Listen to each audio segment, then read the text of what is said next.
चलिए आगे बढ़ते हैं दिन की और दूसरी खबरों के बारे में जानकारी देंगे आपको हम। धर्म परिवर्तन के साथ खत्म होगा एससी एसटी का दर्जा। जी हाँ, सुप्रीम कोर्ट ने लिया ऐतिहासिक फैसला। नई दिल्ली में सुप्रीम कोर्ट ऑफ इंडिया ने धर्म परिवर्तन और अनुसूचित जाति एससी के दर्जे को लेकर एक अहम और ऐतिहासिक फैसला सुनाया है। कोर्ट ने स्पष्ट किया कि जो व्यक्ति हिंदू, सिख या बौद्ध धर्म छोड़कर किसी अन्य धर्म जैसे ईसाई या इस्लाम को अपनाता है, उसे अनुसूचित जाति का सदस्य नहीं माना जाएगा। यह फैसला जस्टिस पी.के. मिश्रा और जस्टिस एन.वी. अंजारिया की बेंच ने सुनाया। अदालत ने कहा कि धर्म परिवर्तन के बाद व्यक्ति एससी एसटी अत्याचार निवारण अधिनियम 1989 के तहत मिलने वाले कानूनी संरक्षण का दावा नहीं कर सकता है।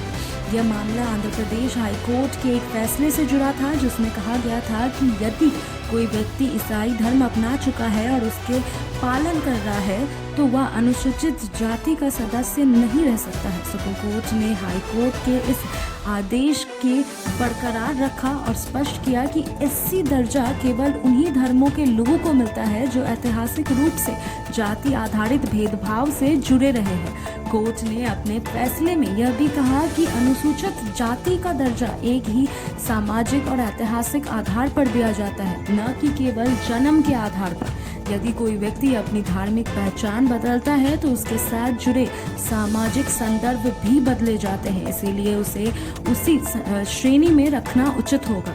इस फैसले का सबसे बड़ा असर उन लोगों पर पड़ेगा जिन्हें धर्म परिवर्तन किया जाए या करने का विचार कर रहे हैं। ऐसे लोग अब एससी एसटी से जुड़े आरक्षण, सरकारी योजनाओं और कानूनी सुरक्षा का लाभ नहीं मिलेगा। विशेषज्ञों का मानना है कि यह फैसला आने वाले समय में कई कानूनी और सामाजिक बहसों को जन्म दे सकता है, खास तौर पर यह मुद्दों कि क्या धर्म परिवर्तन के बावजूद सामाजिक भेदभाव पूरी तरह खत्म हो जाता है या नहीं। इस पर चर्चा तेज हो सकती है। साथ ही यह फैसला राजनीतिक रूप से भी महत्वपूर्ण माना जा रहा है, क्योंकि देश में धर्म परिवर्तन और आरक्षण से जुड़े मुद्दे पहले से ही संवेदनशील रहे हैं। कुल मिलाकर सुप्रीम कोर्ट का यह फैसला न केवल कानूनी दृष्टि से महत्वपूर्ण है, बल्कि सामाजिक और राजनीतिक स्तर पर भी इसका दूरगामी प्रभाव देने को मिल सकता है। आने वाले समय में यह देखना दिलचस्प होगा कि इस फैसले के बाद सरकार और समाज किस तरह प्रतिक्रिया देता है।